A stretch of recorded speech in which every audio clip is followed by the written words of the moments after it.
1991 தேர்தல்ல 225 இடங்கள்ல வென்று ஒரு சரித்திர சாதனையுடன் ஆட்சிக்கு வந்தார் ஜெயலலிதா அவர்கள். இத நம்ம போன வீடியோலயே பார்த்திருப்போம். போன வீடியோட லிங்க்க நான் டிஸ்கிரிப்ஷன்லயும் குடுக்குறேன். மேல ஐ பட்டன்லயும் குடுக்குறேன். செக் பண்ணி பாருங்க. ஆனா, அதே 1996 எலக்ஷன்ல வெறும் 4 இடங்கள்ல மட்டும் தான் அவங்களால வெற்றி பெற முடிஞ்சது. இது ஒரு வரலாறு காணாத தோல்வியாவும் அமைஞ்சது. 5 ஆண்டுகள்ல இமயம் போல் இருந்த ஆதரவு எப்படி சரிஞ்சு விழுந்தது? ஒரு முதல்வர் அவர் நின்ற தொகுதியிலே எப்படி தோற்கடிக்கப்பட்டார்? இந்த கேள்விக்கான பதில் இந்த வீடியோல. வாங்க வீடியோக்குள்ள போவோம்.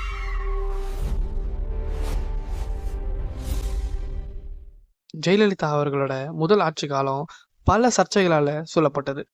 டான்சி நிலவேற ஊழல், கலர் டிவி ஊழல் போன்ற புகார்கள் ஒரு பக்கம் இருந்தாலும், மறுபக்கம் ஐஏஎஸ் அதிகாரிகள் மீது நடத்தப்பட்ட வன்முறை தாக்குதல் சொல்லலாம். இது சட்டம் ஒழுங்கு சீர்குலைஞ்சு போனதா மக்களே அஞ்ச தொடங்க வச்ச ஒரு நிகழ்வா இருந்தது. ஏற்கனவே புகைஞ்சிட்டு இருந்த இந்த அதிருப்தி தீயில எண்ணெய் ஊற்றுவது போல ஒரு பிரம்மாண்ட சம்பவமும் நடந்தது. 1995ல நடந்த ஜெயலலிதா அவர்களின் வளர்ப்பு மகனான சுதாகர் அவர்களின் திருமணம். அது ஒரு வீட்டு திருமணம் போல் இல்லாம ஒரு நாட்டின் விழா போல பிரம்மாண்டமா நடத்தப்பட்டது. எக்ஸாம்பிளுக்கு சொல்லணும்னா, இப்ப கரண்ட் ஜென்ல நம்ம பார்த்த அம்பானி வீட்டு கல்யாணம் போல ஒரு பிரம்மாண்டமான திருமணமா அந்த காலத்துல நடக்கப்பட்டது. கின்னஸ் சாதனைக்காக முயன்ற இந்த திருமணம் பல கோடி ரூபாய் செலவுல நடந்ததா செய்திகள் வெளியாச்சு. அரசாங்கம் ஒரு தனிநபர் வீட்டு திருமணத்துக்காக பயன்படுத்தப்பட்டதாகவும் எழுந்த குற்றச்சாட்டுகள் பொதுமக்களையும் அரசியல் நோக்கர்களையும் முகம் சுளிக்க வச்சது. இந்த போக்கு ஆட்சியாளர்களோட ஆணவத்தை காட்டுறதா மக்கள் விமர்சிச்சாங்க.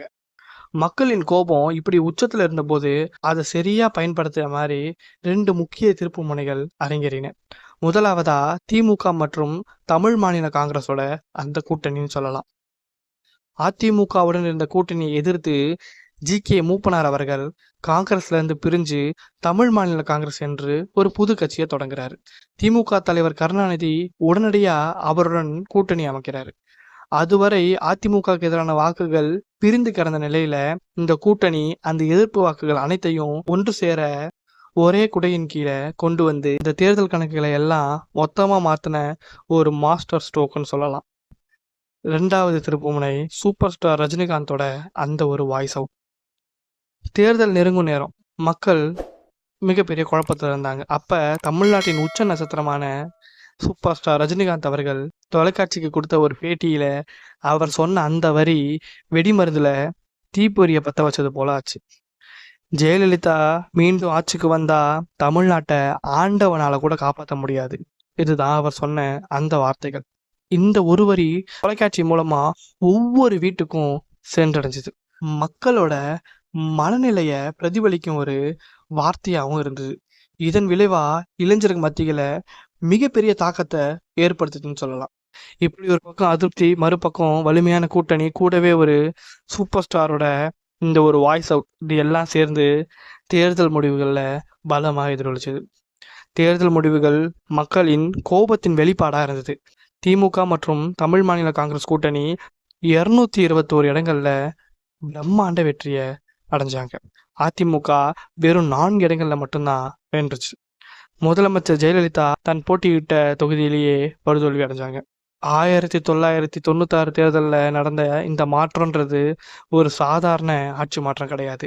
தமிழ்நாட்டு மக்கள் ஆணவத்தையும் ஆடம்பரத்தையும் ஒருபோதும் பொறுத்து கொள்ள மாட்டாங்க என்பதை மிக அழுத்தமா பதிய வச்சிருந்தது. இந்த தீர்ப்பு அன்று மட்டும் இல்ல, இனி வரும் தேர்தலையும் பொருந்தும் என்பது காலம் மீண்டும் மீண்டும் நிரூபிச்சிருக்கு.